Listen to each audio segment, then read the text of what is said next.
ने उस eddy current ने आपके पास एक मैग्नेटिक फील्ड भी पैदा की।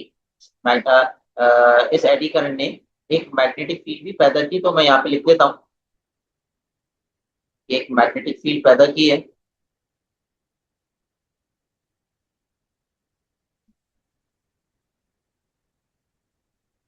Like this. ठीक है स्टूडेंट्स, मैग्नेटिक फील्ड पैदा की है। प्रोसेस को और अच्छा बना देते हैं।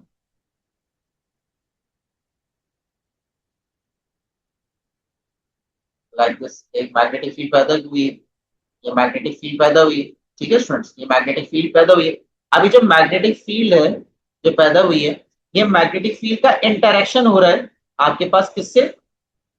जो मैग्नेटिक फील्ड थी किसकी? ट्रेन की।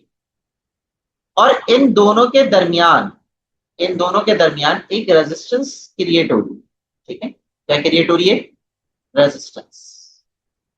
उस रेजिस्टेंस की वजह से क्या होगा कि ये जो मैग्नेटिक फील्ड थी इसकी, ट्रेन की, इसको एक रेजिस्टेंस मिल रही है, रुकावट मिल रही है, जिसके नतीजे में इसको चलने में मसला होगा फिर। और चलना ही में मसला ही तो सबसे आपके लिए एडवांटेज है, तभी तो आपके पास ये ट्रेन रुकेगी। वरना तो अगर इसको चलने में मसला नहीं हो रहा तो ये तो ट्रेन भागती रही, आप इसको कभी रोक ही नहीं सकोगे। ये है आपके पास मेजर कॉन्सेप्ट। ठीक है, तो मैं यहाँ पे आपके लिए थोड़ा सा इसको मेंशन भी कर देता हूँ।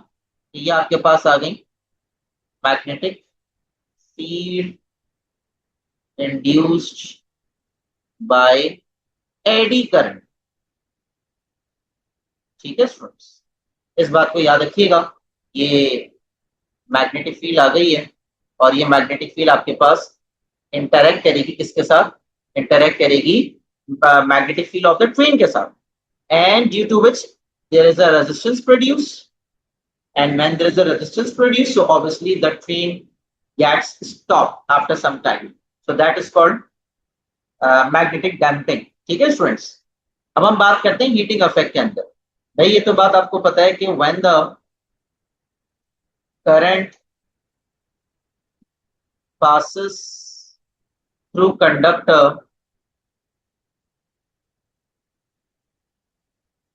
so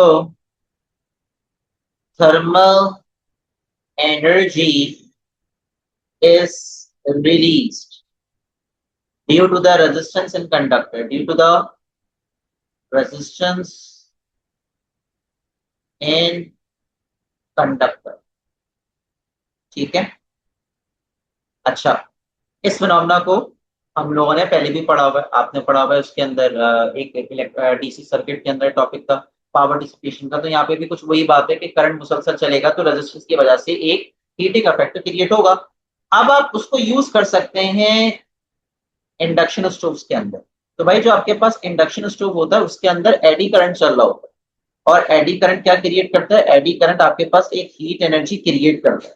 ठीक है, और वो जो आपके पास हीट एनर्जी होगी, ऑब्वियसली ऑब्वियसली आप कोई भी चीज पे रखोगे और फौरन से गर्म होने लगेगी, and it can be utilise.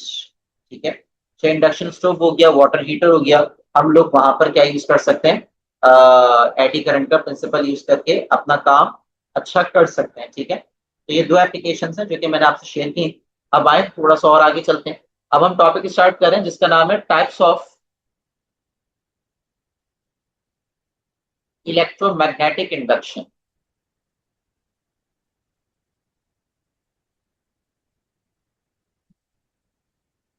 Types of electromagnetic induction start कर रहा हूँ। तमाम स्टूडेंट्स का व्हाट्सएप समझना है, देखना है, समझना है, सीखना है। सबसे इंपॉर्टेंट टाइप आपके पास होती है सेल्फ इंडक्शन। ठीक है स्टूडेंट, सबसे आपके पास इंपॉर्टेंट टाइप होती है सेल्फ इंडक्शन। उसके बाद म्यूचुअल इंडक्शन की दो तीन चीजें और हैं, उसको साथ साथ डिस्कस करेंगे। सेल्फ इंडक्शन के अंदर होता ही है, तो व्हेन कुछ की पॉइंट्स लिख रहा हूँ। सबसे पहले when current is changing, when a current is changing in a coil। अब आपके पास कॉइल के अंदर करंट चेंज हुआ, तो बहुत सारे तरीके हैं करंट को चेंज करने के। या तो आप एक रियोस्टेट लगा दें तो रेजिस्टेंस की वजह से करंट में तब्दीली आती रहेगी, या आप एसी सोर्स लगा दें तो करंट में तब्दीली आती रहेगी। Due to which the magnetic field is changing. Magnetic field या magnetic flux is changing.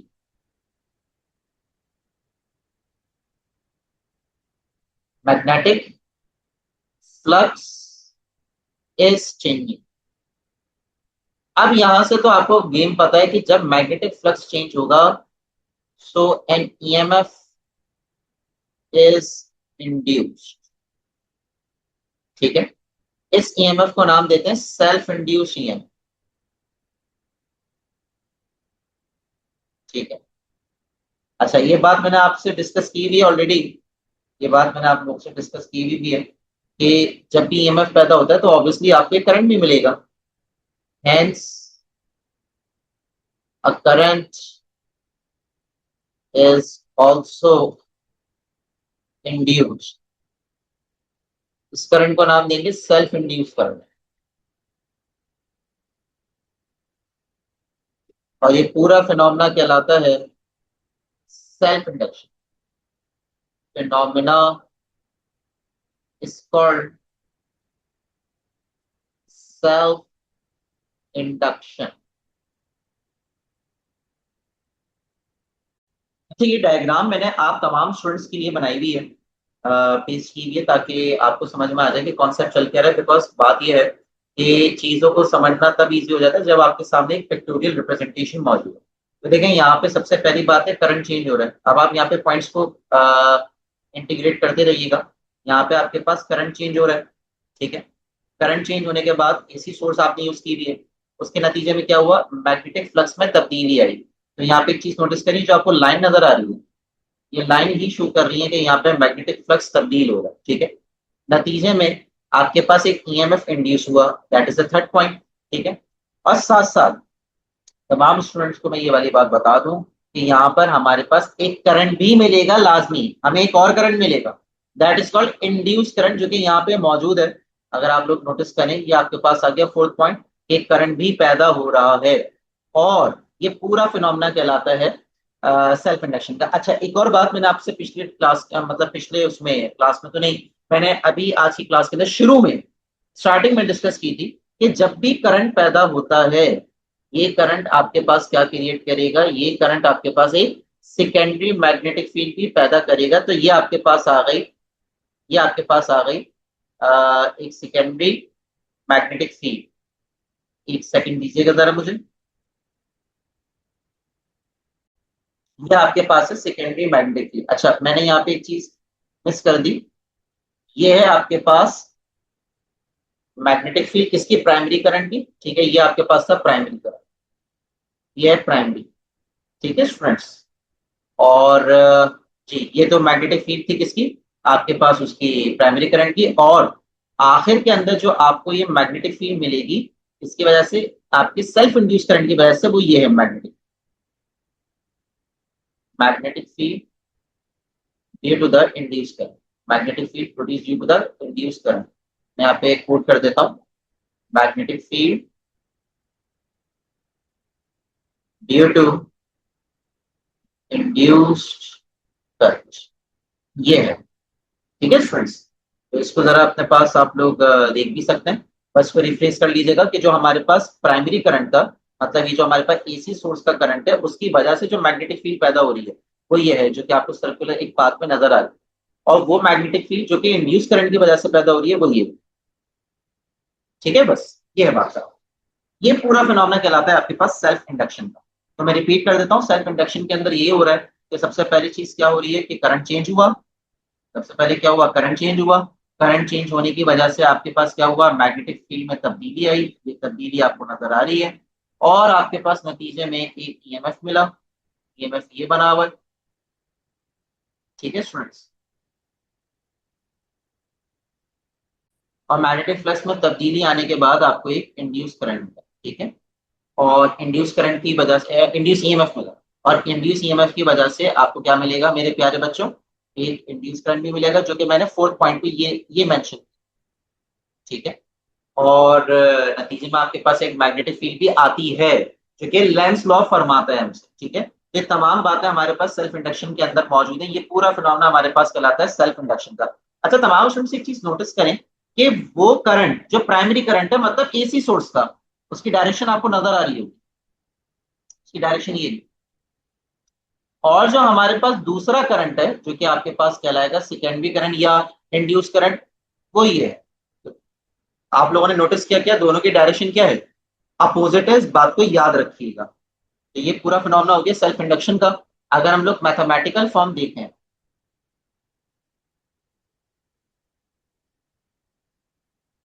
Mathematical form या मैथमेटिकल इक्वेशन क्या बनेगी भाई? मैथमेटिकल इक्वेशन आपके पास ये बनेगी, EMF is directly proportional to rate of change in current. ठीक है, करंट चेंज होगा तो फिर जाके आपको ईएमएफ मिलेगा ना, ये है बात सारी। ईएमएफ, और जब रिलेशनशिप का साइन मूव करेंगे कांस्टेंट आएगा, कांस्टेंट की जगह आएगा कैपिटल है।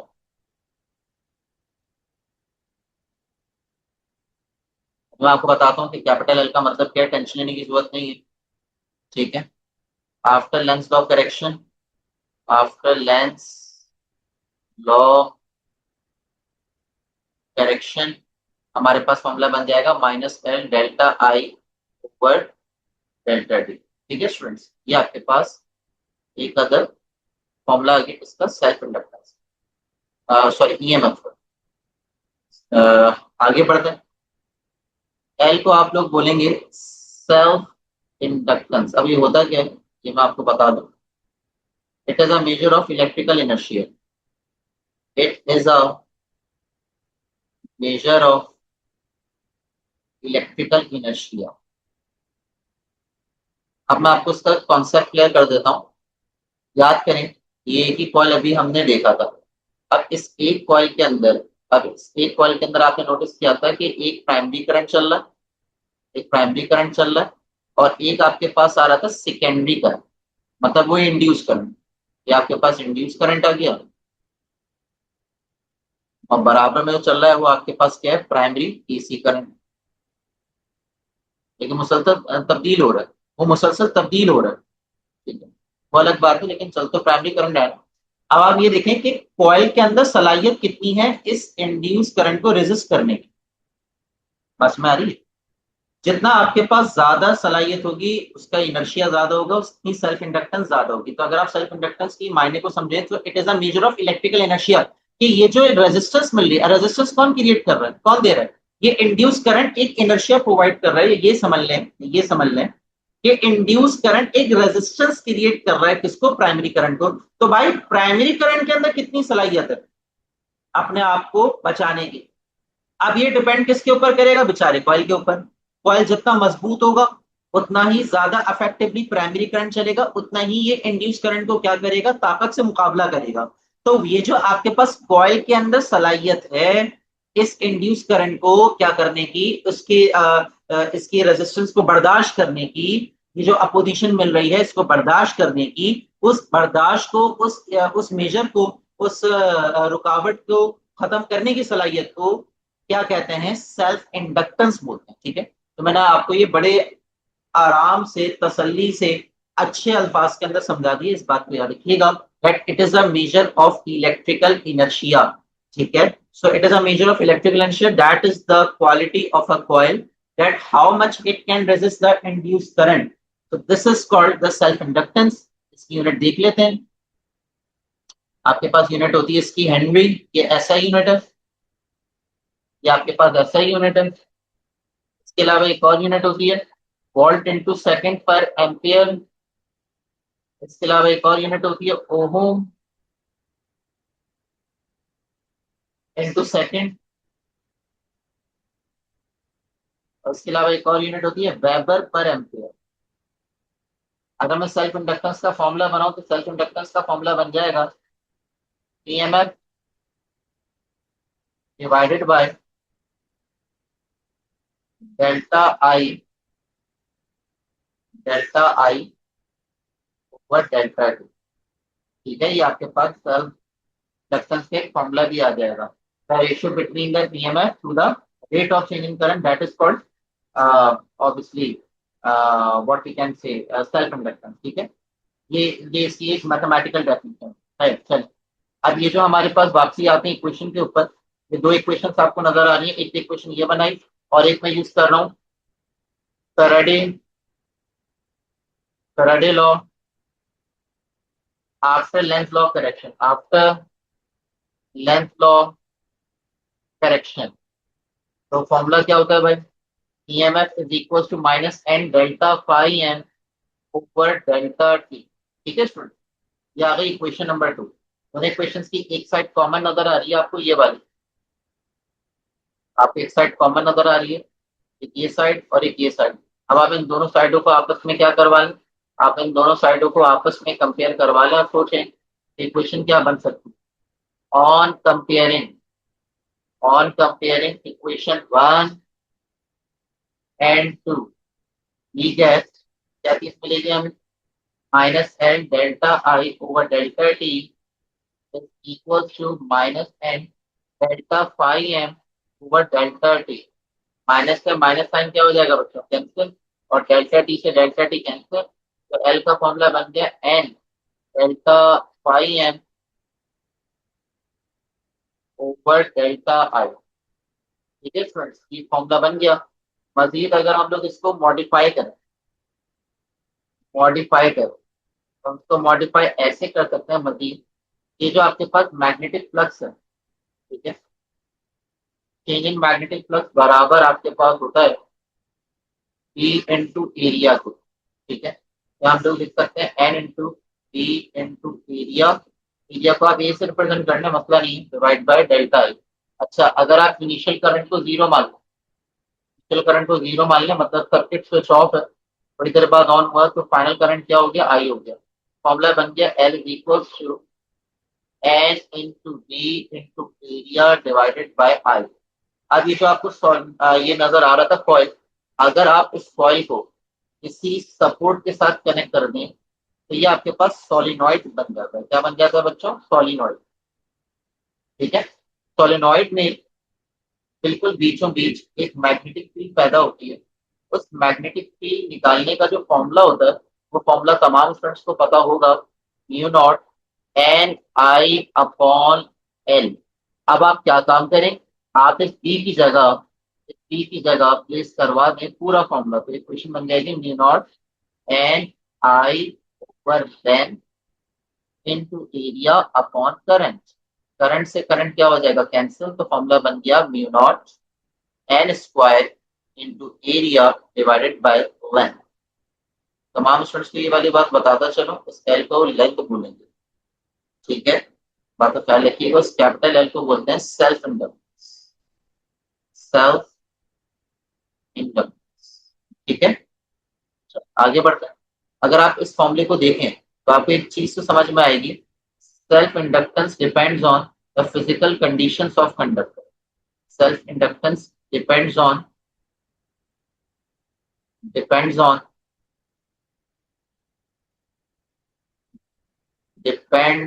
On physical conditions of conductor. मिसाल के तौर पर नजर आ रहा है आप लोग को, इस सेल्फ इंडक्टेंस का ताल्लुक नंबर ऑफ टर्न्स के साथ क्या है?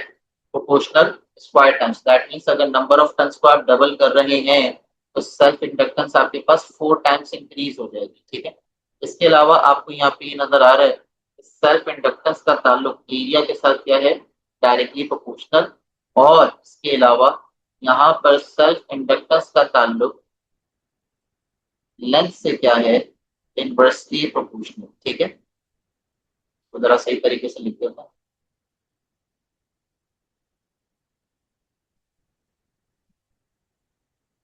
ठीक है स्टूडेंट्स, तो ये बेसिकली हमारे पास कुछ रिलेशंस आ गए। इन तमाम रिलेशंस को अपने ज़हन में याद रखिए। अब हम जो नेक्स्ट टॉपिक पढ़ रहे हैं उसका नाम है म्यूचुअल इंडक्शन। अगला टॉपिक है म्यूचुअल इंडक्शन। म्यूचुअल इंडक्शन बहुत इजी टॉपिक है, मजेदार टॉपिक है। म्यूचुअल इंडक्शन के अंदर तकरीबन वही काम हो रहा है जो आपने ऊपर सीखा, बस फर्क है, फर्क आपके पास ये है कि सेल्फ इंडक्शन के अंदर सारा काम हो रहा है एक ही कॉइल में। म्यूचुअल इंडक्शन में दो कॉइल्स की कंट्रीब्यूशन से ईएमएफ इंड्यूस होगा। So it means when EMF, sorry, when current is changing in the first coil, when current is changing in the first coil.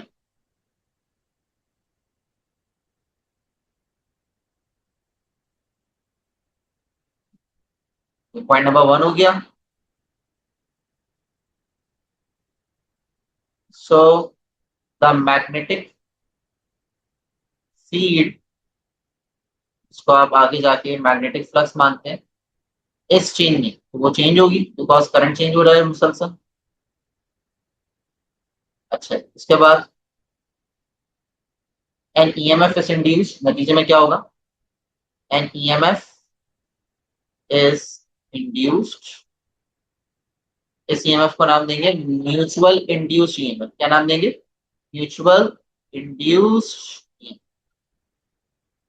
ठीक है. अच्छा, इस ईएमएफ के बाद आपको पता है a current is also produced. A current is also produced.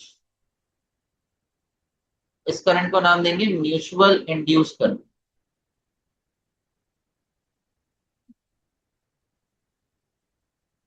अच्छा, ये जो दोनों चीजें मिल रही हैं ये आपको मिलेंगी सेकेंडरी कॉइल या सेकंड कॉइल के. सेकेंडरी कॉइल भी मानते हैं.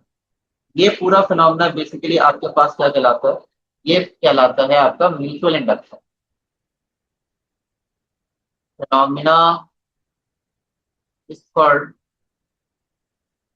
Mutual induction. ये आपके पास सारे कॉन्सेप्ट हो गए हैं. तो बच्चों, अब तक हमने जितना पढ़ा, अगर हम लोग इसको यहाँ पे अप्लाई करें तो बहुत अच्छे तरीके से आपको मजीद कॉन्सेप्ट क्लियर हो जाएंगे इस पिक्टोरियल रिप्रेजेंटेशन को देखकर कि यहाँ पर हमारे पास क्या चेंज हो रहा है. यहाँ पर जो प्राइमरी कॉइल है, ये जो पहला कॉइल है दैट इज फर्स्ट कॉइल. यहाँ हमारे पास पहला कॉइल आ गया, आपको नजर आ रहा है, दैट्स द फर्स्ट कॉइल. और इसमें करंट चेंज हो रहा है. ठीक है, जो आपने एसी सोर्स लगाया हुआ है that is the source of current changing. नतीजे में ये देखो आपकी जो लाइंस नजर आ रही है, ये लाइंस रिप्रेजेंट कर रही है कि मैग्नेटिक फील्ड में तब्दीली आ रही है, मैग्नेटिक फ्लक्स में तब्दीली आ रही है. अब वो मैग्नेटिक फ्लक्स का जो अफेक्ट है, जो चेंज है, वो आपको मिल रहा है दूसरे कॉइल में. और नतीजे में आपको एक ईएमएफ मिलेगा. और ईएमएफ के साथ साथ आपके पास क्या चलेगा बच्चों? एक करंट चलेगा. क्या चलेगा बच्चों? एक करंट चलेगा. ठीक है, ये पूरा फिनोमेना कहलाता है म्यूचुअल इंडक्शन को. तो देखें, सारा काम वही हो रहा है जो अभी हमने पीछे पढ़ा था. ठीक है, यहाँ पे करंट चेंज हुआ. करंट चेंज होने के बाद मैग्नेटिक फील्ड में फ्लक्स में तब्दीली आई. जब मैग्नेटिक फ्लक्स में तब्दीली आई तो जो आपके पास दूसरा कॉइल है वहां पे एक ईएमएफ इंड्यूस हुआ. ठीक है, और साथ साथ आपको एक करंट भी मिला. ठीक है, तो ये बेसिकली आप लोगों के पास सारे पॉइंट्स इस जगह पर इस डायग्राम के अंदर मौजूद है. ठीक है स्टूडेंट्स, चलिए, ये सारे 4 पॉइंट्स हैं जो कि मैंने डिस्कस किए. अब हम लोग कुछ मैथमेटिकल इक्वेशन को देख लेते हैं. Mathematical equation.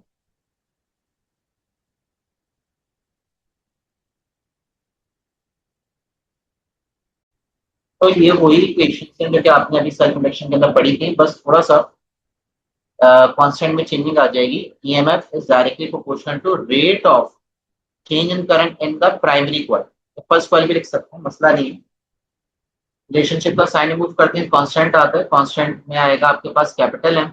और कैपिटल एम का मतलब है म्यूचुअल इंडक्टेंस. कैपिटल एम का मतलब क्या है बच्चों? Mutual inductance. ठीक है, और यूनिट आपके पास वही होती है जो भी हमने पीछे पढ़ी थी. यूनिट आपके पास होगी हेनरी. ये एसआई यूनिट है. ठीक है, हेनरी बराबर होता है वोल्ट इंटू सेकेंड पर एम्पियर के, जो कि इक्विवेलेंट है आपके पास ओम इंटू सेकेंड के. और ये बराबर है वेबर पर एम्पियर. ठीक है स्टूडेंट्स, आगे बढ़ते हैं. आफ्टर लेंस लॉ करेक्शन, ये बात पता है कि ईएमएफ अपोज करता है. लेंस लॉ की करेक्शन के बाद जो हमारे पास फॉर्मूलाज बनेंगे वो कुछ फॉर्मूला बनेंगे. EMF is equal to minus M delta i one over delta t. ये हमारे पास एक अदद फॉर्मूला बन गई. ठीक है, आए नेक्स्ट टॉपिक की तरफ चलते हैं.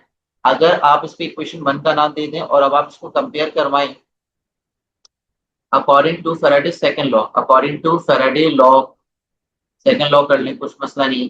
According to Faraday second law after Lenz law correction,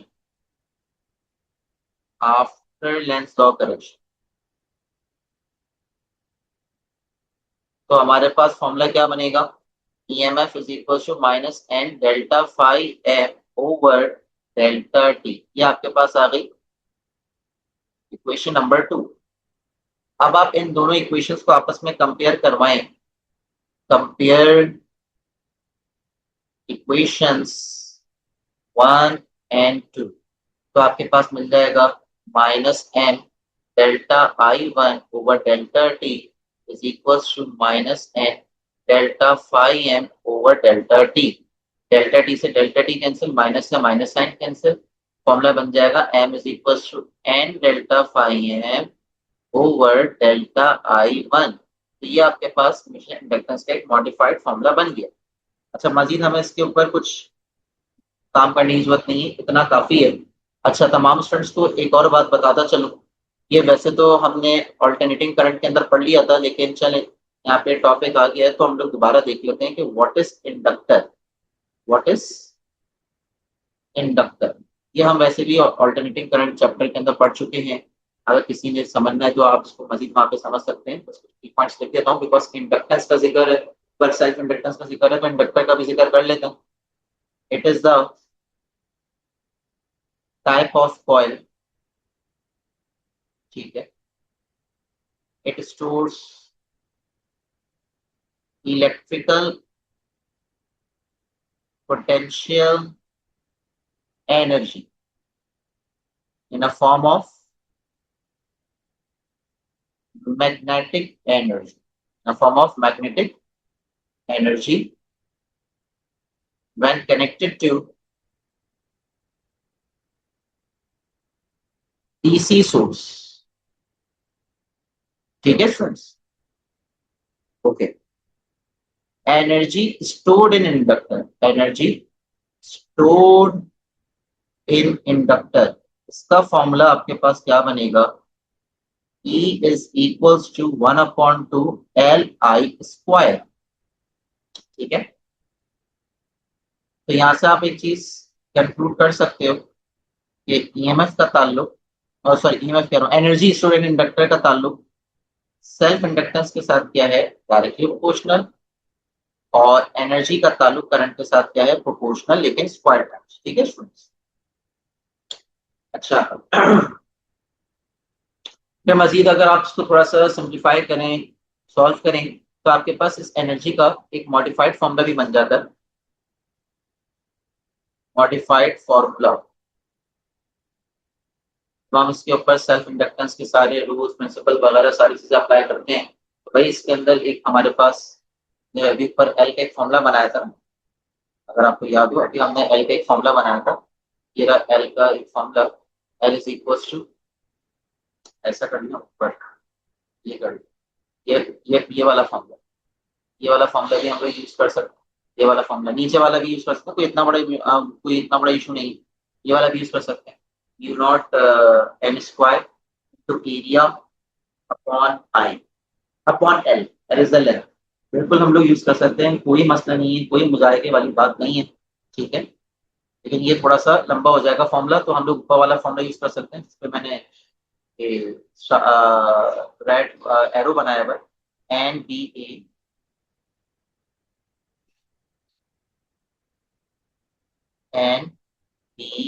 A over I. ठीक है, NBA over I guess that is a formula। और देख सकते हैं जी, NBA over I का मतलब करंट है, और आगे I स्क्वायर। ठीक है, तो I टू I स्क्वायर ये कैंसिल हो जाएगा, तो फॉर्मूला आपके पास बन गया is equal to 1/2 NBA into I। ठीक है, ये। और अगर मजीद मॉडिफाई करें तो आपको पता है मैग्नेटिक फील्ड और जो हमारे पास एरिया है उसको हम लोग बोलते हैं मैग्नेटिक फ्लक्स। क्या बोलते हैं, मैग्नेटिक फ्लक्स। तो ये भी फॉर्मूला बन सकता है हमारे पास, N into magnetic flux into current. तो ये भी हमारे पास कुछ मॉडिफाइड फॉर्म्स हैं, इसको अपने जहन में याद रखें। चलिए, अब हमारे पास अल्हम्दुलिल्लाह ये काम खत्म हो गया है। अब हम लोग बड़े एक इंपॉर्टेंट टॉपिक की तरफ चल रहे हैं जिसका नाम है transformer.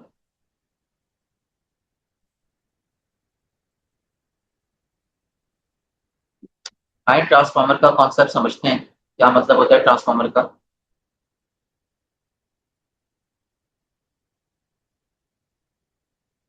It is a electrical device.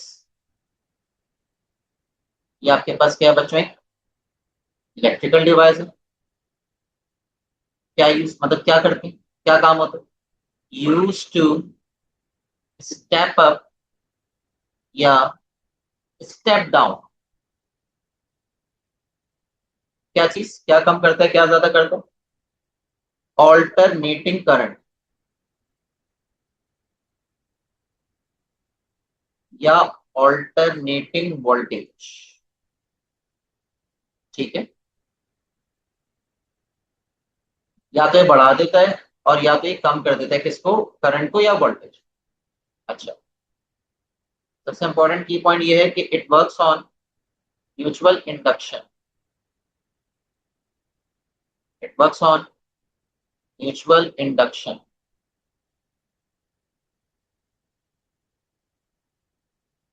इसको हाईलाइट करके मैंने स्टार बना लिया है।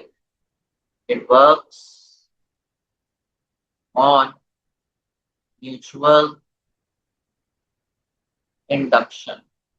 ठीक है स्टूडेंट्स, अगली बात वर्क्स ऑन म्यूचुअल इंडक्शन, इसके अलावा ट्रांसफार्मर के और जो मेजर कॉन्सेप्ट है उसकी तरफ आते हैं। इन transformer power remains constant. Power remains constant, power क्या रहती है बच्चों, कांस्टेंट है। ठीक है, इसके अलावा in transformer voltage and current are inversely proportional.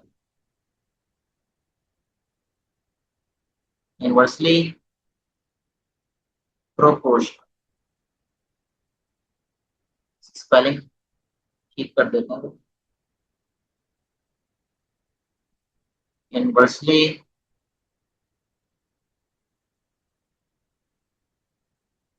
Proportional. ठीक है, अच्छा, अब स्टूडेंट्स कहते हैं सर इनवर्सली प्रोपोर्शनल क्यों है, तो भाई सिंपल है, जब पावर कांस्टेंट रहती है तो याद रखिएगा करंट और वोल्टेज कभी भी डायरेक्ट नहीं होते, इनवर्स प्रोपोर्शनल होते हैं। ठीक है, एफिशिएंसी ऑफ कमर्शियल ट्रांसफार्मर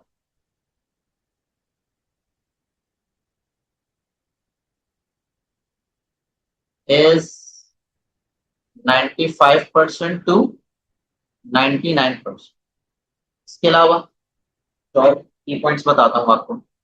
इसके अलावा आप लोगों के पास मामला यहाँ पे ये है, अगर आपने नाउ समझा हो कि एफिशिएंसी के अलावा जो ट्रांसफार्मर है, याद रखिएगा कभी भी उस पर काम नहीं करता। इस पे काम नहीं करता, ये आपके पास जो ट्रांसफार्मर है ये काम बिल्कुल भी नहीं करता डीसी के ऊपर।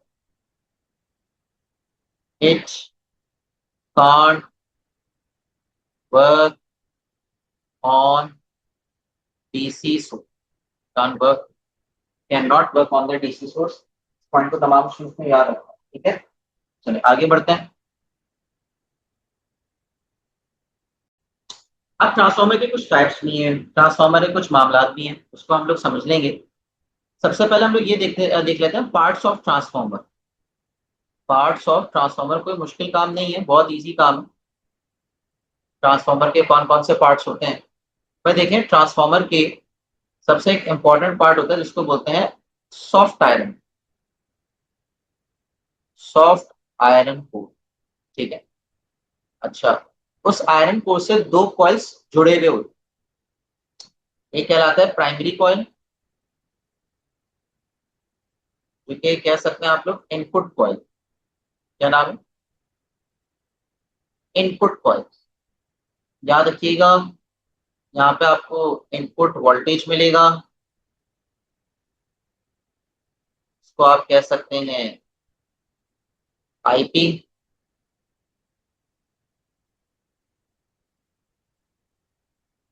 क्या कह सकते हैं बच्चों, IP input, O VP, sorry, I just need to refresh the things. VP, VP है ईपी कह लें, मसला नहीं। वीपी भी कह सकते हैं और ईपी भी कह सकते हैं, दोनों एक ही मतलब। ठीक है ना, बिकॉज हमने वैसे डिस्कस कर लिया कि वोल्टेज मतलब ईएमएफ। अच्छा जी। इनपुट करंट जो होगा वो आपके पास होगा आईपी, और इनपुट पावर जो होगी वो क्या होगी आपके पास, टीपी। और नंबर ऑफ टर्न्स प्राइमरी के क्या होंगे, एनपी। ठीक है स्टूडेंट्स। अच्छा जी। अब हम बात करते हैं तीसरे पार्ट के ऊपर। तीसरा पार्ट आपके पास बड़ा इंपॉर्टेंट है, secondary coil. Secondary coil basically आपके पास एक आउटपुट कॉइल होता है। बच्चों कौन सा कॉइल होता है, आउटपुट कॉइल। अब इस आउटपुट कॉइल में क्या क्या होगा, एक आउटपुट वोल्टेज होगा, इसको आप कह सकते हैं बीएस या ईएस। इसके अलावा एक आउटपुट करंट मिलेगा, इसको आप क्या नाम देंगे, आईएस। एक आउटपुट पावर मिलेगी, तो आप नाम देंगे पीएस। और नंबर ऑफ टर्न्स क्या होंगे, एनएस। क्या होंगे बच्चों, एनएस। ठीक है, ये हो गई बात सारी। ये आपके पास पार्ट्स ऑफ ट्रांसफॉर्मर है। अब मैं एक पिक्चर आप लोगों के लिए आप लोगों से शेयर करता हूँ। ठीक है, तो ये रही है बच्चों आप लोगों के पास डायग्राम। इस डायग्राम के अंदर आपको बहुत अच्छे तरीके से कॉन्सेप्ट क्लियर हो जाएंगे कि जो पार्ट्स हैं क्या हो रहा है, वर्किंग प्रिंसिपल क्या है। तो बच्चों देखें, ये आप लोगों के पास आगे एक soft iron core, soft iron core जो कि आपको बराबर में भी नजर आ रहा है। ये कुछ इस तरीके से ट्रांसफॉर्मर होता है। ठीक है। अच्छा, अब ट्रांसफॉर्मर के अंदर की जितनी भी चीजें उसको यहाँ पे इन्होंने मेंशन करके बताया हुआ है। ठीक है, कि that is the primary winding जिसके नंबर ऑफ टर्न्स एनपी है और करंट आ रहा है आईपी। और यहाँ पे जो कंटिन्यूअसली करंट चेंज हो रहा है मुसलसल। जब आपके पास मुसलसल करंट चेंज होगा तो मैग्नेटिक फ्लक्स में तब्दीली आएगी, और मैग्नेटिक फ्लक्स में तब्दीली आपके पास क्या क्रिएट करेगी, सेकेंडरी कॉइल में ईएमएफ प्रोड्यूस करेगी, जो कि हमने ऑलरेडी पढ़ा, वीएस होता है या आईएस, वीएस होता है या ईएस। और साथ साथ आपको एक करंट भी मिलेगा। क्या मिलेगा बच्चों, एक करंट भी मिलेगा। वो करंट बेसिकली आपके पास कहलाएगा सेकेंडरी करंट, क्योंकि आप आगे कहीं ना कहीं यूज कर सकते हो। आप कहीं ना कहीं कोई लाइट या कुछ भी एक्सवाइजी चीज जला सकते हो, यूज कर सकते हो। तो ये आपके पास ट्रांसफार्मर का काम है, जो कि ऑलरेडी हमने इनिशियल इंडक्शन के अंदर समझा हुआ है। अच्छा, एक की पॉइंट मुझे याद आया, तमाम स्टूडेंट्स के साथ मैं मजीद शेयर कर सकता हूँ कि इन ट्रांसफार्मर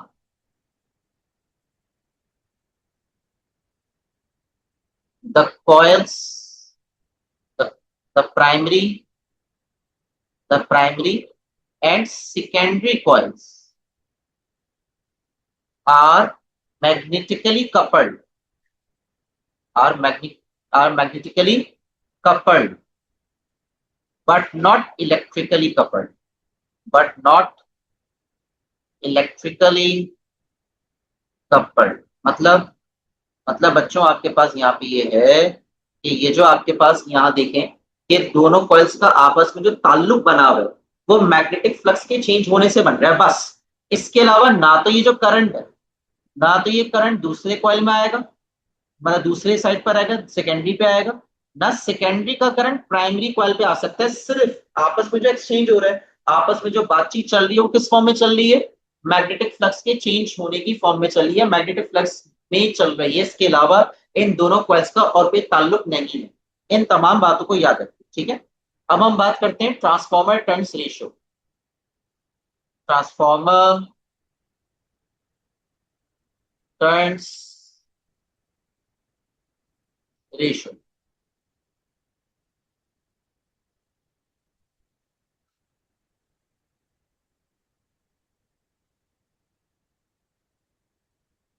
अब बच्चों हमारे पास ट्रांसफॉर्मर टर्न्स रेशियो जो है, उसमें क्या सीखना है आप लोगों ने, बच्चों आप लोगों ने सीखना है एक फॉर्मूला। ये बहुत इजी है, N S upon N P is equal to E S upon E P. और कोई बच्चा इसको नहीं समझ सके तो भाई आप लोग उसको ऐसे भी लिख सकते हैं, N S upon N P is equal to V S upon V P, दोनों सही है। अच्छा, इसके अलावा मैंने आपको ये वाली बात बताई थी कि वोल्टेज का ताल्लुक करंट से इनवर्सली है। इसका मतलब क्या है, आगे जो मैं इक्वेशन बनाऊंगा, तो मैं इक्वेशन बनाऊंगा, अब ऊपर आएगा, अब जो ऊपर आपके पास आएगा वो आपके पास आई एस नहीं आएगा न्यूमरेटर में, अब आपके पास आएगा आई पी, और डिनोमिनेटर में आएगा आई एस। इसका मतलब क्या है कि अगर मैं वोल्टेज सेकेंडरी का को देखूं, तो उसका ताल्लुक करंट एट सेकेंडरी से इनवर्सली होगा ना, तभी तो आई एस डिनोमिनेटर में। अब समझ में आ गया स्टूडेंट्स, ये है बात सर। और यहाँ पे भी बनेगा I P upon I S, तो आप किसी भी एक इक्वेशन को अपने जहन में याद रखिए।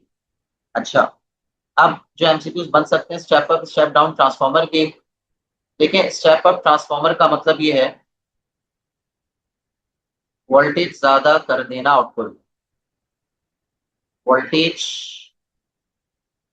Increases as at output, voltage increases in output.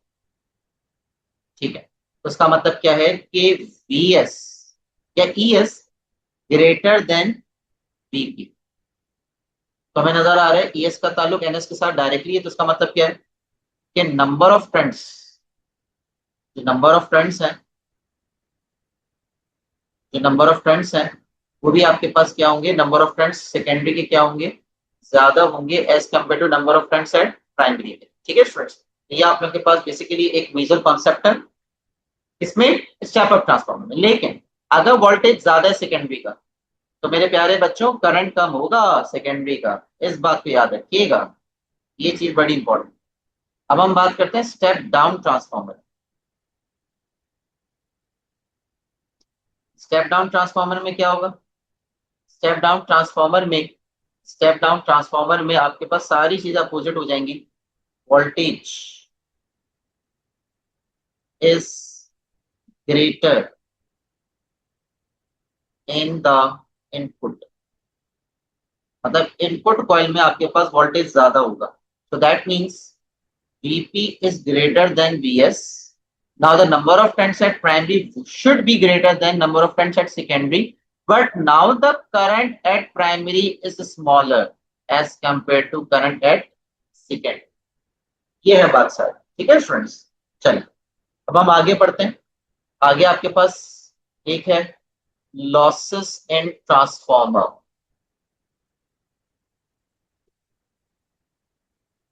ठीक है, तो वहां इसको वन बाय वन करके डिस्कस कर लेते हैं, मुश्किल चीज नहीं है।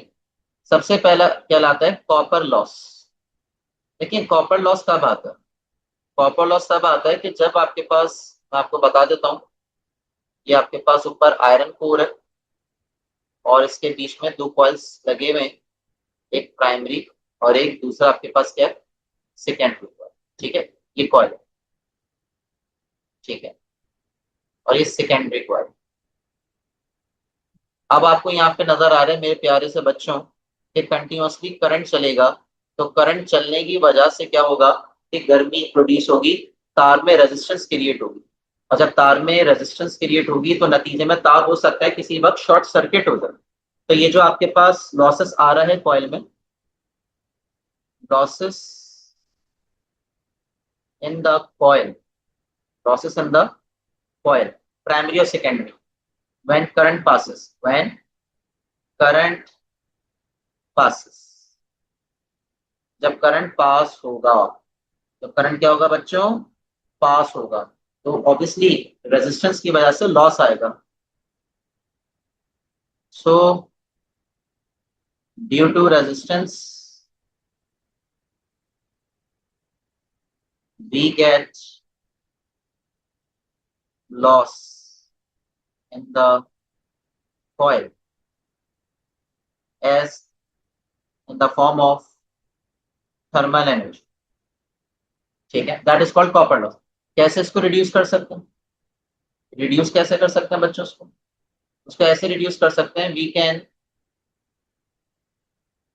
Use bigger cross sectional area of wire, bigger cross sectional area of wire। ठीक है स्टूडेंट्स, चलिए आगे बढ़ते हैं। अगला जो लॉस है उसका नाम है आपके पास एडी करंट लॉस। अब ये वैसे ही मैं आपको समझा चुका हूँ, ये वैसे ही मैं आपको समझा चुका था ऑलरेडी, वैसे ही समझा चुका था कि ये आयरन कोर आ गया, that is the iron core. और बीच में आपके पास क्या है, ये दो कॉइल्स हैं, एक में प्राइमरी वाइंडिंग्स हुई है और एक में सेकेंडरी वाइंडिंग्स हुई। ठीक है फ्रेंड्स, एक आपके पास प्राइमरी है और एक आपके पास क्या है, सेकेंड। चल, अब मामला यहाँ पे ये है, ये जो आपके पास ये वाला जो हिस्सा है, ये कहलाता है आयरन कोर। अब होगा ये कि यहाँ पे मुसलसल मुसलसल एक सर्कुलेटिंग करंट पैदा होगा, बिकॉज यहाँ पर क्या हो रहा है, मैग्नेटिक फ्लक्स में तब्दीली आ रही है। तो ये बेसिकली आपके पास क्या है, एडी करंट। क्योंकि हमने ऑलरेडी पढ़ लिया था, समझ लिया था। तो जो हमारे पास एडी करंट है वो अनफॉर्चुनेटली एक हीट क्रिएट करेगा, and that is called eddy current loss. Loss due to the eddy current, the eddy current on iron core produces a thermal energy due to which temperature rise। कैसे reduce कर सकते हैं, ये हम लोग already पढ़ चुके हैं। We can use laminated iron core। ठीक है स्टूडेंट, आगे बढ़ते हैं। अगला जो हमारा लॉस है उसका नाम है मैग्नेटिक फ्लक्स लीकेज।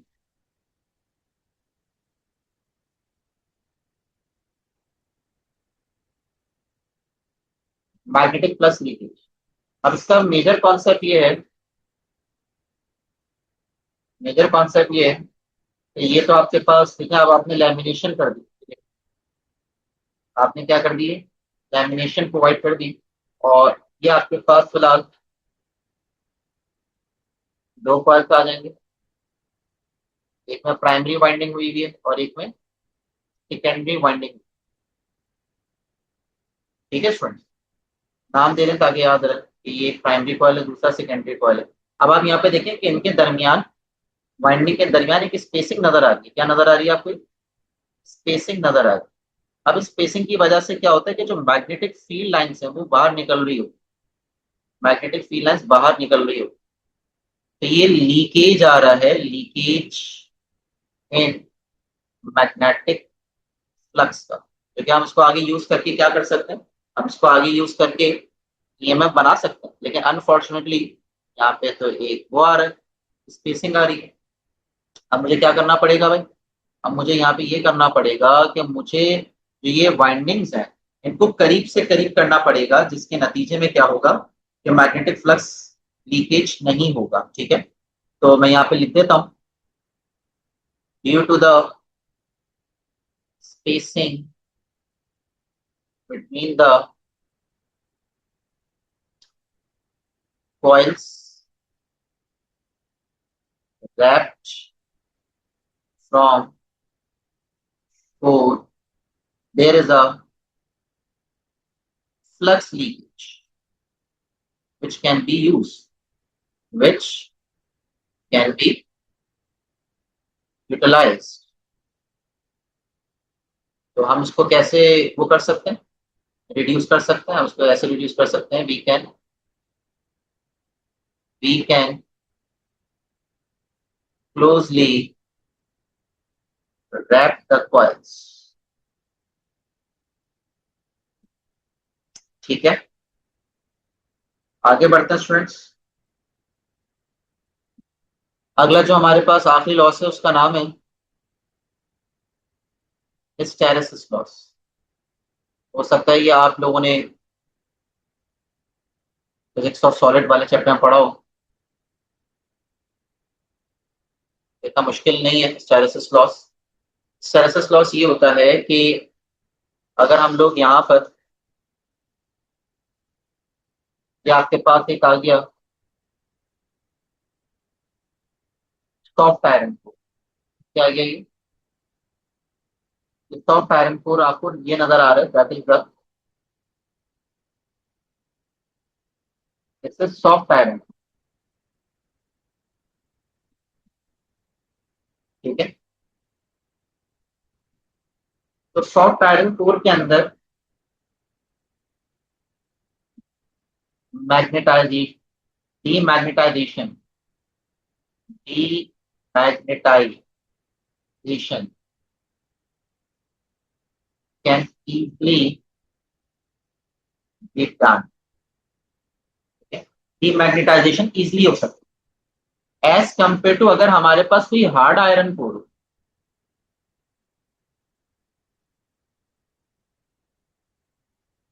ठीक है, आपके पास एक हार्ड आयरन कोर, उसके अंदर demagnetisation,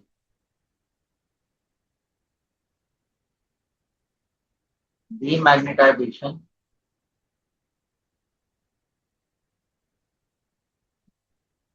can not easily be happen. क्यों भाई? हार्ड आयरन कोर है ना, तो अपने अंदर मैग्नेटिक फील्ड को मतलब अपने अंदर मैग्नेटिक फील्ड को रखेगा। अगर मैग्नेटिक फील्ड को रखना बुरी बात नहीं, लेकिन मैग्नेटिक फील्ड जब रखेगा हो सकता है वो चेंज हो जाए, चेंज होने की वजह से ईएमएफ मिल जाए, और ईएमएफ की वजह से करंट पैदा हो जाए, करंट की वजह से थर्मल एनर्जी क्रिएट होती है। इसका मतलब क्या है कि जब आप ट्रांसफार्मर को बंद खोलेंगे, फिर बंद करेंगे, फिर खोलेंगे, फिर बंद करेंगे, तो बंद करने के बाद डीमैग्नेटाइजेशन मतलब मैग्नेटिक फील्ड खत्म हो जानी चाहिए, लेकिन हार्ड आयरन को डीमैग्नेटाइजेशन होने के बावजूद, मतलब ट्रांसफार्मर के बंद होने के बावजूद भी उसके अंदर मैग्नेटिक फील्ड का अफेक्ट रहता है, जिसके नतीजे में वो क्या हो रहा होता है, ईएमएफ क्रिएट कर रहा होता है, और एक एनर्जी में लॉस आता है, या ये कह सकते हैं एक थर्मल एनर्जी में लॉस आता है। ठीक है, तो वो हम लोग उसको रिड्यूस कर सकते हैं by using the soft iron core. तो मैं इस बात को यहाँ पे लिख देता हूँ तमाम स्टूडेंट्स के लिए। Due to the magnetize due to the demagnetisation,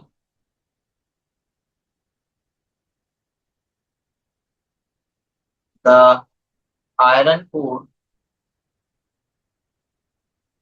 resists the magnetic properties. Due to this resistance, due to this resistance, a loss is created. A form which produces thermal energy called hysteresis loss. Called which loss? Hysteresis loss. कैसे reduce कर सकते हैं बच्चों उसको? By using soft iron. ठीक है, by using soft iron, using soft iron. ठीक है स्टूडेंट्स, चलो, बाय यूजिंग सॉफ्ट आयरन। अब हम अल्हम्दुलिल्लाह तकरीबन हम लोगों ने चैप्टर्स पढ़ लिए हैं, टॉपिक्स पढ़ लिए हैं इस चैप्टर के। अब हम लोग बेटा जो नेक्स्ट टॉपिक की तरफ चल रहे हैं, अलबत्ता वो आपके एमटी कैट के हवाले से इंपॉर्टेंट नहीं है, लेकिन पढ़ लेते हैं, कोई मसला नहीं है। उसका नाम है एसी जनरेटर। ठीक है, मैं यहाँ पे स्टार बना देता हूँ कि AC generator is not the part of the anti cat right now, but पढ़ लें तो कोई मसला भी नहीं। AC generator it is also known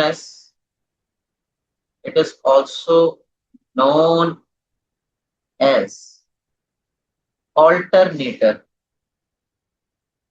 क्या नाम देते हैं आप उसको? उसका आप ऑल्टरनेटर क्या है? एक और नाम है इसका। होता क्या है इसके अंदर? It converts mechanical energy into electrical energy. ठीक है, बात डाइजेस्टेबल है। अच्छा, it works on electromagnetic induction, जो अभी हमने पढ़ा ही है इस पूरे चैप्टर में। अच्छा, इलेक्ट्रोमैग्नेटिक इंडक्शन के अंदर भी एक फिनोमेना होता है जिसको हम लोग नाम देते हैं मोशनल ईएमएफ। क्या नाम देते हैं? Motional EMF. तो बेसिकली मोशनल ईएमएफ क्या चीज होती है कि ये आपके पास एक मैग्नेटिक फील्ड है, और स्टैटिक मैग्नेटिक, ये आपके पास एक स्टैटिक मैग्नेटिक फील्ड आ गई। अब आप क्या कर रहे हैं? अब आप यहाँ पे एक कंडक्टर आपने लिया, ठीक है। कंडक्टर एंड्स के ऊपर आप एमीटर लगा दें, कुछ भी लगा दें, ठीक है। अब आप इस कंडक्टर को इस मैग्नेटिक फील्ड के अंदर टू एंड फ्रो मूव कर रहे हैं, ठीक है, ठीक है। और नतीजे में और नतीजे में क्या होगा कि यहाँ पर इसके कॉर्नर्स पे आपको एक ईएमएफ मिलेगा, ठीक है। तो ये जो ईएमएफ मिल रहा है इसकी मोशन से मिल रहा है कंडक्टर की, तो इस ईएमएफ को नाम देते हैं मोशनल ईएमएफ, ठीक है। तो डेफिनेशन ये हो गई, due to the motion of magnet due to the motion of conductor, due to the motion of conductor in a uniform magnetic field, magnetic flux is changing, magnetic flux तो change होगा, and EMF due at the ends of conductor, the ends of conductor called motional EMF, called motional EMF। अच्छा, motional EMF का जो formula है पढ़ लीजिए। Motional EMF का formula ई लिखते हैं, वी लिखते हैं, फॉर्मूला है वेलोसिटी वी एल साइन, में वी का मतलब है स्पीड, एल का मतलब है लेंथ, तो याद रखिएगा प्लीज, ठीक है। वापसी हम कुछ बात कर लेते हैं। अच्छा, ये सारी बातें हो गई हैं एसी जनरेटर की। तो इसमें ऑल्टरनेटर इसका नाम होता है, प्रिंसिपल पे वर्क करता है, मैकेनिकल एनर्जी को इलेक्ट्रिकल एनर्जी में कन्वर्ट करता है। ये एसी जनरेटर के कुछ मेन एस्पेक्ट है। अब हम बात करते हैं parts of AC generator.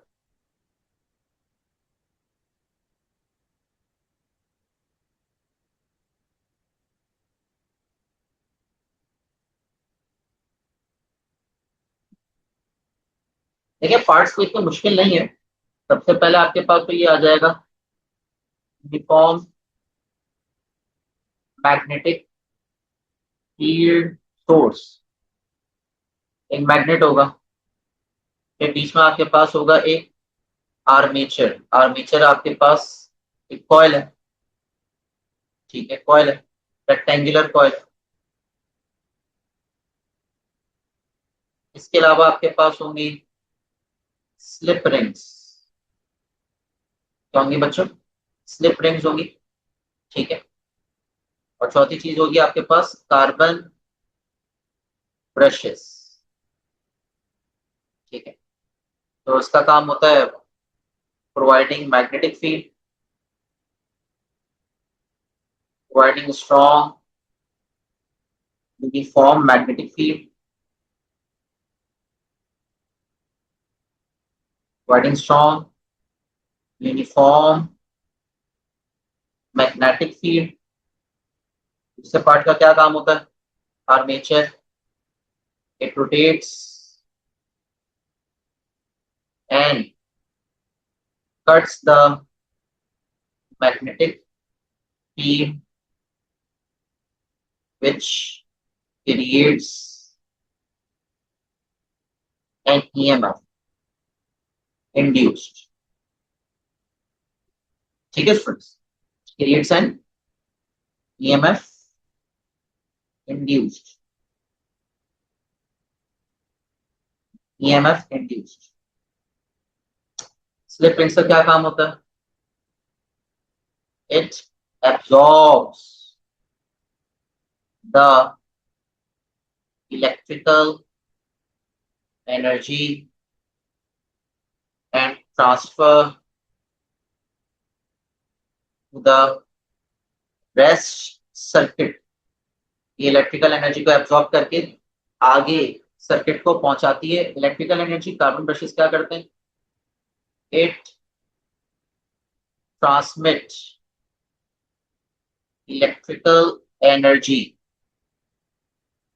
To the load. Load से मुराद ये बल्ब, ट्यूबलाइट, कुछ भी। ठीक है स्टूडेंट्स, चलो। और यहाँ पर हमारे पास मैं एक डायग्राम आप लोगों के लिए शो करना चाहता हूँ। तो मेरे बच्चों, ये आप लोगों के पास डायग्राम है, बहुत इजी है, कोई मुश्किल नहीं है। ये आपके पास मैग्नेटिक फील्ड आ गई। ठीक है, ये आपके पास मैग्नेट फील्ड आ गई, जो कि अभी हमने ऊपर डिस्कस की। ठीक है, ये आपके पास मैग्नेट फील्ड आ गई, पहला फर्स्ट पार्ट। और उसके बाद हमारे पास ये आर्मेचर आ गया, that is the second one. ठीक है, देन आफ्टरवर्ड्स हमारे पास ये स्लिप रिंग्स हैं। देन हमारे पास ये कार्बन ब्रशेज हैं, जो कि आपको फोर्थ पॉइंट पे जो टर्मिनल्स ये जो नजर आ रहे हैं, that is the carbon brushes. ठीक है। अच्छा, अब तमाम स्टूडेंट्स एक चीज नोटिस करें कि यहाँ पर आपके पास रोटेशन हो रही है। रोटेशन क्या मतलब क्या है कि यहाँ पे मैकेनिकल एनर्जी, और मैकेनिकल एनर्जी से आपको क्या मिल रहा है? एक एनर्जी प्रोडक्ट में क्या मिल रही है? इलेक्ट्रिकल एनर्जी मिल रही है in a form of current, in a form of EMF, all these things. ठीक है, और ये आपके पास एक लोड है।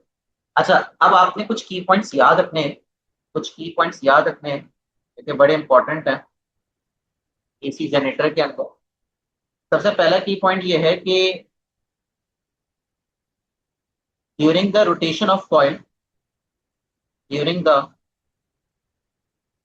During the rotation of coil from 0 degree to 360 degree, या ये कह सकते हैं 0 रेडियंस to 5 रेडियंस। ठीक है, या टाइम टी 0 से लेकर तो time T, capital T period तक। ठीक है ना। अब आप एंगल्स याद रखने हैं, टाइम याद रखने हैं, मतलब एक cycle means in one cycle, मतलब एक साइकिल में वी गेट ईएमएफ ट्वाइस। हमें 2 दफा ईएमएफ मैक्सिमम मिलता है। We get maximum EMF twice in each cycle. 2 दफा हमें ईएमएफ मैक्सिमम मिलता है। एक पॉइंट तो ये याद रखिए। ठीक है, अगला पॉइंट मैं यहाँ पे लिख देता हूँ, की पॉइंट नंबर 2। की पॉइंट नंबर 2 ये है कि EMF is maximum when. EMF maximum कब मिलेगा? अब ये वाली बात याद रखिएगा, ये आपके पास है मैग्नेटिक फील्ड लाइंस। अच्छा, ये आपके पास कौन सी लाइंस है? ये मैग्नेटिक फील्ड लाइंस।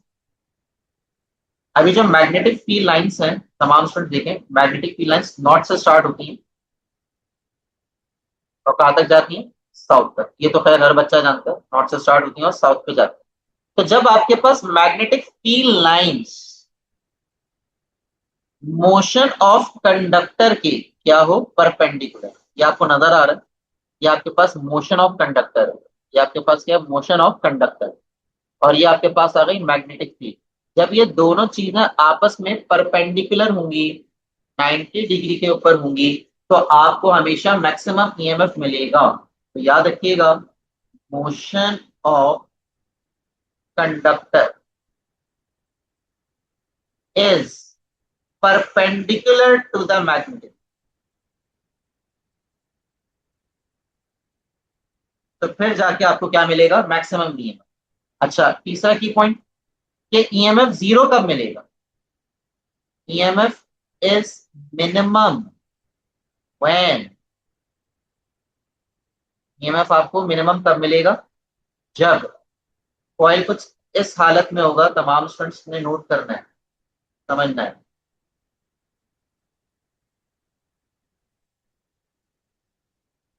ये आपके पास मोशन है और ये आपके पास मैग्नेटिक फील्ड लाइन है। ये नॉर्थ से स्टार्ट हो रही है और कहां पे जा रही है? साउथ तक। और ये आपके पास मोशन। तो चेक करें कि ये जो मोशन है, ये मैग्नेटिक फील्ड के कैसे नजर आ रही है स्टूडेंट्स आप? ये मैग्नेटिक फील्ड के आपको पैरेलल नजर आ रही है। तो इस सिचुएशन पे लाजमी आपको कोई भी ईएमएफ नहीं मिलेगा। It means if motion is parallel to the magnetic, to the what, to the magnetic field, तो फिर आपको कोई ईएमएफ नहीं मिलेगा। इस बात को याद रखिएगा। आखिरी चीज मैथमेटिकल फॉर्म है। क्या चीज है बच्चों? Mathematical form.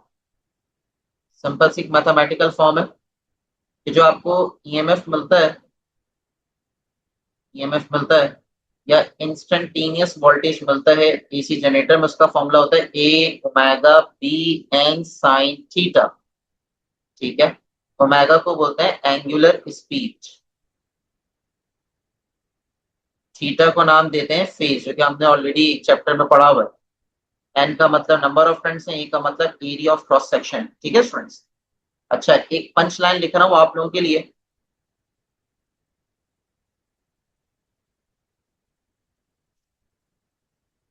एक पंच लाइन है आप तमाम स्टूडेंट्स के लिए कि अगर आप एसी जनरेटर को कन्वर्ट करना चाहते हैं डीसी जनरेटर, क्या करेंगे? आप ये कर दें, रिप्लेस करवा दें, replace slip rings with split rings और विद कॉम्यूटेटर। ठीक है, ये है बात सर, इतनी सी बात है। और ये हमारे पास एसी जनरेटर का टॉपिक भी अल्हम्दुलिल्लाह एंड होता है। आखिरी चीज जो हम इस चैप्टर की पढ़ रहे हैं उसका नाम है बैक ईएमएफ। ठीक है स्टूडेंट्स। देखिए स्टूडेंट्स, बैक ईएमएफ कोई इतना मुश्किल कॉन्सेप्ट नहीं है, इजी कॉन्सेप्ट है। हमने भी देखा कि यहाँ पर इस एसी जनरेटर के अंदर हमारे पास नतीजे में, मतलब ये बैक ईएमएफ का जो फिनोमेना है ना, वो हमें डीसी मोटर में भी मिलता है, एसी जनरेटर में भी मिल सकता है। ठीक है। वैसे अमूमन तौर पे डीसी मोटर के अंदर हमारे पास ये फिनोमेना मिलता है। खैर उसको इतना कोई बहुत मुश्किल कॉन्सेप्ट नहीं है। बैक ईएमएफ का मतलब ये है कि मैग्नेटिक फील्ड की वजह से ईएमएफ का इंट्रोड्यूस हो जाना। ठीक है, पहले तो मैं कुछ की पॉइंट्स लिख देता हूँ। It is generally produced in DC motor. ठीक है। डीसी मोटर, मोटर का मतलब ये है it converts electrical energy into mechanical energy. ठीक है। It is generally produce in DC motor. अब होगा क्या? बैक ईएमएफ ये होगा कि द ईएमएफ इज प्रोड्यूस या induce due to the rotation of coil inside the magnetic field that resists the actual voltage या current of input source।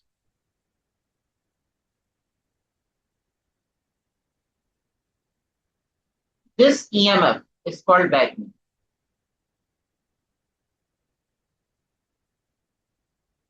ठीक है स्टूडेंट। और बैक ईएमएफ करता क्या?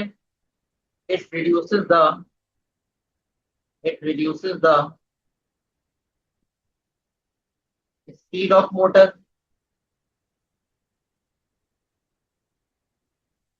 it also reduce the